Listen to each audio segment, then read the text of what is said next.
നമ്മൾ സ്കൂളുകളിൽ മക്കളോട് ഭാവിയിൽ നിങ്ങൾക്ക് എന്താകാനാണ് ആഗ്രഹം എന്ന് ചോദിക്കുമ്പോൾ ഒരു ക്ലാസ്സിലെ 5 കുട്ടികളെങ്കിലും എനിക്ക് പൈലറ്റ് ആവണം എന്നൊക്കെ പറയലുണ്ട്. പക്ഷെ നമ്മുടെ കുട്ടികൾക്കും പാരന്റ്സിനും എങ്ങനെ ഒരു പൈലറ്റ് ആകാം എന്നതിനെ കുറിച്ച് കൃത്യമായിട്ട് ധാരണ ഇല്ലാത്തതുകൊണ്ട് പലപ്പോഴും ഇത്തരത്തിലുള്ള സ്വപ്നങ്ങളൊന്നും നടക്കാറില്ല. ഇന്ത്യയിൽ ഒരു പൈസയും കൊടുക്കാതെ പൈലറ്റ് ആവാൻ 2 മാർഗങ്ങളുണ്ട്. ഒന്ന്, +2 കഴിഞ്ഞാൽ NDA എക്സാം വഴി എയർഫോഴ്സിൽ ജോയിൻ ചെയ്യാം. അല്ലെങ്കിൽ ഡിഗ്രി കഴിഞ്ഞാൽ എയർഫോഴ്സിൽ തന്നെ കോമൺ അഡ്മിഷൻ ടെസ്റ്റ് വഴി അവിടെ ജോയിൻ ചെയ്യാം. ഇവിടെ നിങ്ങൾക്ക് ആകെ വേണ്ടത് +2 നിങ്ങൾ ഫിസിക്സും മാത്സും പഠിച്ചിരിക്കണം. പിന്നെ ഡിഗ്രി കഴിഞ്ഞാൽ എക്സാം ആണെങ്കിൽ ഏതെങ്കിലും ഒരു ഡിഗ്രി ഉണ്ടായിരിക്കണം.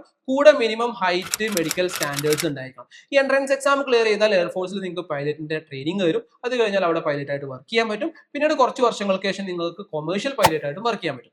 അതല്ലെങ്കിൽ ബെസ്റ്റ് ഓപ്ഷൻ എന്ന് പറയുന്നത് ഫ്ലൈയിങ് സ്കൂളുകളിൽ ജോയിൻ ചെയ്യണം. അവിടെയും +2 ഫിസിക്സ് മാത്സ് ഉണ്ടായിരിക്കണം. ഇനി ഹ്യൂമാനിറ്റീസ് ഒക്കെ പഠിച്ചവരാണെങ്കിൽ NIOS ഈ ഫിസിക്സും മാത്സും മാത്രം എഴുതിയെടുത്താൽ മതി. ഇങ്ങനെ ഫ്ലൈയിങ് സ്കൂളുകളിലേക്ക് വരുമ്പോൾ ഇന്ത്യയിലത്തെ ഏറ്റവും ബെസ്റ്റ് ഓപ്ഷൻ എന്ന് പറയുന്നത് സെൻട്രൽ ഗവൺമെന്റ് കീഴിലെ ഇന്ദിരാഗാന്ധി രാഷ്ട്രീയ ഉഡാൻ അക്കാഡമിയാണ്. അവിടെ പക്ഷേ അഡ്മിഷൻ കിട്ടുന്നുണ്ടെങ്കിൽ entrance exam, interview, pilot aptitude test ഒക്കെ ക്ലിയർ ചെയ്യണം. മാത്രമല്ല മറ്റുള്ള ഫ്ലൈയിങ് സ്കൂളുകളെ കമ്പയർ ചെയ്ത് നോക്കുമ്പോൾ ഇവിടെ ഫീസും കുറച്ച് കൂടുതലാണ്. പിന്നെ കേരള അടക്കം ചില സംസ്ഥാനങ്ങൾക്ക് സ്വന്തമായിട്ട് ഫ്ലൈയിങ് സ്കൂളുകളുണ്ട്. അല്ലെങ്കിൽ കോഴിക്കോട് അടക്കം ചില പ്രൈവറ്റ് ഫ്ലൈയിങ് സ്കൂളുകളുണ്ട്. ഇവിടെ എവിടെയെങ്കിലുമൊക്കെ നല്ല ഫ്ലൈയിങ് സ്കൂളുകളിൽ അഡ്മിഷൻ കിട്ടാൻ വലിയ ബുദ്ധിമുട്ടൊന്നുമില്ല. ഫ്ലൈയിങ് സ്കൂളുകളിൽ ജോയിൻ ചെയ്ത് കഴിഞ്ഞാൽ നിങ്ങൾക്ക് സ്റ്റുഡന്റ് പൈലറ്റ് ലൈസൻസ് കിട്ടും. അവിടെ നിന്ന് ഒരു 2 വർഷത്തോളം തിയറി ക്ലാസ്സുകളൊക്കെ ഉണ്ടായിരിക്കും.